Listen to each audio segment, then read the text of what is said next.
Dears എല്ലാവർക്കും പുതിയ വീഡിയോയിലേക്ക് വീണ്ടും സ്വാഗതം. ഇന്ന് നല്ലൊരു റൈസിൻ്റെ റെസിപ്പി ആയിട്ടാണ് വന്നിട്ടുള്ളത്. പനീർ റൈസാണ് ഇന്ന് ഞാനിവിടെ തയ്യാറാക്കിയിട്ട് എടുക്കുന്നത്. കുട്ടികൾക്കും വലിയവർക്കൊക്കെ ഒരേപോലെ ഇഷ്ടപ്പെടുന്ന ഒരു റൈസാണ്. ഇത് ലഞ്ച് ബോക്സിലൊക്കെ കൊടുത്തു വിടാൻ പറ്റിയിട്ടുള്ളൊരു റൈസ് കൂടിയിട്ടാണിത്.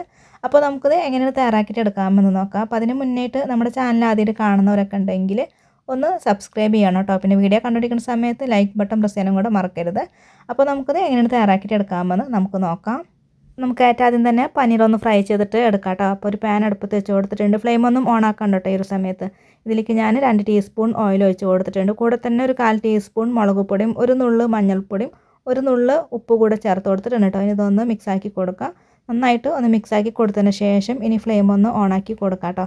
എന്നിട്ട് മീഡിയം ഫ്ലെയിമിൽ വെച്ച് കൊടുത്തിട്ട് ഇതിലേക്ക് നമുക്ക് പനീറാണ് ചേർത്ത് കൊടുക്കേണ്ടത്. ഞാനിവിടെ ഒരു കപ്പോളം പനീറാണ് കേട്ടോ അതിലേക്ക് ഇട്ട് കൊടുക്കണത്. ഇനി നന്നായിട്ട് ഇതൊന്ന് ഫ്രൈ ചെയ്തിട്ട് എടുക്കാം കേട്ടോ. എല്ലാം കൂടെ നന്നായിട്ട് ഇതുപോലെ ഒന്ന് ഇളക്കി കൊടുക്കാം. വീട്ടിൽ തന്നെ ഉണ്ടാക്കി എടുത്തിട്ടുള്ള പനീറാണ് കേട്ടോ. പിന്നെ ഞാൻ ഫ്രിഡ്ജിൽ നിന്ന് എടുത്ത പാടെടുത്ത് കട്ട് ചെയ്തപ്പോൾ അങ്ങനെ പൊടിഞ്ഞ് പോയിട്ടുണ്ട്. പിന്നെ റൈസ് ആയത് കാരണം കുഴപ്പമൊന്നുമില്ല കേട്ടോ. ഇതുപോലെ പൊടിഞ്ഞ് പോയാലും കുഴപ്പമില്ല. അപ്പോൾ നന്നായിട്ട് ഇതൊന്ന് ഫ്രൈ ചെയ്തിട്ട് എടുക്കാം. അപ്പോൾ അതേ പനീറൊക്കെ ഒന്ന് ഫ്രൈ ആക്കി ഇട്ടിട്ടുണ്ട്. അപ്പോൾ ഇത്ര മതിയിട്ട് നമുക്ക് ഇതൊന്ന് മാറ്റാം. വേറൊരു പാത്രത്തിലേക്ക് ഒന്ന് മാറ്റി കൊടുക്കാം. ഒരു കടായി അടുപ്പത്ത് വെച്ച് കൊടുത്തതിന് ശേഷം ഇതിലോട്ട് 2 ടേബിൾ സ്പൂൺ അളവിൽ ഓയിൽ ഒഴിച്ച് കൊടുക്കാം കേട്ടോ. അതിന് ശേഷം 1 ടേബിൾ സ്പൂൺ വെളുത്തുള്ളി ചെറുതാക്കിയിട്ട് കട്ട് ചെയ്തിട്ടുള്ളതാണ് ഇട്ട് കൊടുത്തിട്ടുള്ളത്. ഇനി ഇതൊന്ന് വഴറ്റിയെടുക്കാം കേട്ടോ. അപ്പോൾ നിങ്ങൾക്ക് വേണമെങ്കിൽ ആ ഒരു പനീർ ഫ്രൈ ചെയ്ത് എടുത്തിട്ടുണ്ടായിരുന്ന അതേ പാൻ തന്നെ എടുക്കാം കേട്ടോ. അപ്പോൾ എങ്ങനെ വേണമെങ്കിലും ചെയ്യാവുന്നതാണ്. വെളുത്തുള്ളി ചെറുതായിട്ടൊന്ന് കളറ് മാറി വന്നു കഴിഞ്ഞാൽ പിന്നെ ഇതിലേക്ക് നമുക്ക് ചെറിയൊരു സവാള ചെറുതാക്കിയിട്ട് കട്ട് ചെയ്തിട്ട് ചേർത്ത് കൊടുത്തിട്ട് ഇതും കൂടെ ഒന്ന് വഴറ്റിയെടുക്കാം.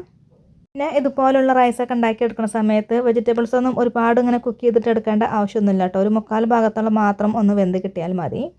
സവാള ചെറുതായിട്ടൊന്ന് വഴന്നു വന്ന് കഴിഞ്ഞാൽ പിന്നെ ഇതിലേക്ക് ചെറിയൊരു കഷ്ണം ക്യാരറ്റ് ഇതുപോലെ നീളത്തിൽ കട്ട് ചെയ്തിട്ട് ചേർത്ത് കൊടുത്തിട്ടുണ്ട്. കൂടെ തന്നെ ക്യാപ്സിക്കം കേട്ടോ ചേർക്കണത്. പകുതി ക്യാപ്സിക്കം കട്ട് ചെയ്തിട്ട് ഇട്ട് കൊടുക്കുന്നുണ്ട്. പിന്നെ വേണ്ടത് ഗ്രീൻ പീസാണ്. അപ്പോൾ അതുണ്ടെങ്കിൽ ചേർക്കില്ലെങ്കിൽ കുഴപ്പമില്ല കേട്ടോ. ഞാനിവിടെ ഫ്രഷ് ആയിട്ട് കിട്ടുന്ന ഗ്രീൻ പീസാണ് കേട്ടോ എടുത്തിട്ടുള്ളത്. അപ്പോൾ ഇതും കൂടെ ചേർത്ത് കൊടുത്തിട്ട് നന്നായിട്ടൊന്ന് മിക്സാക്കി കൊടുക്കുക. അപ്പോൾ ഗ്രീൻ പീസ് ഞാൻ എടുത്തിട്ടുള്ളത് ഒരു 1/4 കപ്പിനേക്കാളും കുറച്ച് കൂടുതലായിട്ടുണ്ട് കേട്ടോ. പിന്നെ ഇതിലേക്ക് ചേർക്കുന്ന വെജിറ്റബിൾസൊക്കെ നമ്മൾ കറക്റ്റായിട്ട് ഞാൻ പറഞ്ഞ അളവിൽ തന്നെ എടുക്കണമെന്നൊന്നുമില്ല. നിങ്ങൾക്ക് എത്രത്തോളം ചേർക്കാൻ താല്പര്യമുണ്ടോ അത്രയൊക്കെ ചേർത്തിട്ട് ഇത് തയ്യാറാക്കിയിട്ടൊക്കെ എടുക്കാവുന്നതാണ്. അപ്പോൾ നന്നായിട്ട് ഒന്ന് മിക്സാക്കി കൊടുത്തിട്ടുണ്ട് കേട്ടോ. ഈ ഒരു സമയത്ത് ഇതിലേക്ക് കുരുമുളകിൻ്റെ പൊടിയാണ് ചേർക്കുന്നത്. പിന്നെ പാകത്തിനുള്ള ഉപ്പും കൂടെ ചേർത്ത് കൊടുക്കുന്നുണ്ട്. എന്നിട്ട് നന്നായിട്ട് ഇതൊന്ന് വഴറ്റിയെടുക്കാം.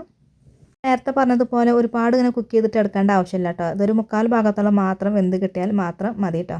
നന്നായിട്ട് ഒന്ന് മിക്സാക്കി കൊടുത്തിട്ടുണ്ട്. കുറച്ച് നേരമൊക്കെ ഒന്ന് ഇളക്കി കൊടുത്തതിന് ശേഷം പിന്നെ ഇതിലേക്ക് 1 ടേബിൾ സ്പൂൺ സോയാ സോസാണ് ഒഴിച്ച് കൊടുക്കുന്നത്. കൂടെ തന്നെ 2 ടീസ്പൂൺ അളവിൽ ടൊമാറ്റോ സോസ് കൂടെ ഒഴിച്ച് കൊടുക്കുന്നുണ്ട്. എന്നിട്ട് എല്ലാം കൂടെ നന്നായിട്ട് ഇതുപോലെ ഒന്ന് ഇളക്കി കൊടുക്കാം. പിന്നെ പിള്ളേർക്ക് ലഞ്ച് ബോക്സിലൊക്കെ കൊടുത്തു വിടാനാണ് ഇത് തയ്യാറാക്കിയിട്ട് എടുക്കുകയാണെന്നുണ്ടെങ്കിൽ ഈ ഒരു സോസ് ഒന്നും ഒഴിച്ച് കൊടുക്കേണ്ട ആവശ്യമൊന്നുമില്ല കേട്ടോ. ഒരല്പം ചെറുനാരങ്ങ നീര് ഒഴിച്ച് കൊടുത്തിട്ട് മിക്സാക്കി എടുത്താലും മതി കേട്ടോ. സോസ് ചേർക്കാൻ താല്പര്യം ഉണ്ടെങ്കിൽ ചേർക്കട്ടെ, കുഴപ്പമില്ല. സോസൊക്കെ ഒഴിച്ച് കൊടുത്തതിന് ശേഷം എല്ലാം കൂടെ നല്ലോണം മിക്സാക്കി കൊടുത്തതിന് ശേഷം പിന്നെ ഇതിലേക്ക് നമ്മൾ നേരത്തെ ഫ്രൈ ചെയ്ത് മാറ്റിയിട്ടുണ്ടായിരുന്ന പനീർ കൂടെ ചേർത്ത് കൊടുക്കാം. എന്നിട്ട് എല്ലാം കൂടെ നന്നായിട്ടൊന്ന് ഇളക്കി കൊടുക്കാം. ഇതുപോലെ ഒന്ന് മിക്സാക്കി കൊടുത്തതിന് ശേഷം പിന്നെ നമുക്കിതിലേക്ക് വേവിച്ചെടുത്തിട്ടുള്ള ചോറാണ് ചേർത്ത് കൊടുക്കേണ്ടത്. ഞാനിവിടെ 2 കപ്പ് ബസ്മതി റൈസാണ് കേട്ടോ അതിലേക്ക് ഇട്ട് കൊടുത്തിട്ടുള്ളത്. വേവിച്ചതിന് ശേഷമുള്ള അളവാണ് കേട്ടോ പറയണത്. എന്നിട്ട് എല്ലാം കൂടെ ഒന്ന് മിക്സാക്കിയിട്ട് കൂടെ എടുക്കാം. ഹൈ ഫ്ലെയിമിൽ വെച്ചിട്ട് വേണം കേട്ടോ ഒന്ന് മിക്സാക്കിയിട്ട് എടുക്കാനായിട്ട്. നന്നായിട്ട് ഒന്ന് മിക്സാക്കിയിട്ട് എടുത്തു കഴിഞ്ഞാൽ നമ്മുടെ വളരെ ടേസ്റ്റി ആയിട്ടുള്ള ഈ ഒരു പനീർ റൈസ് ഇവിടെ തയ്യാറായി കഴിഞ്ഞു. അപ്പോൾ ഇതുപോലെ ട്രൈ ചെയ്ത് നോക്കിയിട്ടില്ലെങ്കിൽ തീർച്ചയായിട്ടും ഒന്ന് ട്രൈ ചെയ്ത് നോക്കണം കേട്ടോ. കറിയൊന്നും വേണ്ടത് കഴിക്കാനായിട്ട് വെറുതെ കഴിക്കാൻ പറ്റിയുള്ള നല്ല ടേസ്റ്റി ആയിട്ടുള്ളൊരു റൈസാണ്. തീർച്ചയായിട്ടും എല്ലാവരും ട്രൈ ചെയ്ത് നോക്കണേ. അപ്പോൾ ഇന്നത്തെ ഒരു വീഡിയോ എല്ലാവർക്കും ഇഷ്ടമായിട്ടുണ്ട് എന്ന് കരുതുന്നു. ഇതുവരെ വീഡിയോ കണ്ട് സപ്പോർട്ട് ചെയ്ത എല്ലാവർക്കും ഒരുപാട് നന്ദി. ആദ്യമായിട്ടാണ് നമ്മുടെ ചാനൽ കാണുന്നതെങ്കിൽ ഒന്ന് സബ്സ്ക്രൈബ് ചെയ്യണം. പിന്നെ ലൈക്ക് ചെയ്യാനും ഷെയർ ചെയ്യാനും ഹൈപ്പ് ചെയ്യാനൊന്നും മറക്കരുത്. അപ്പോൾ ഇനി അടുത്ത നല്ലൊരു റെസിപ്പി വീഡിയോ ആയിട്ട് വീണ്ടും കാണാം.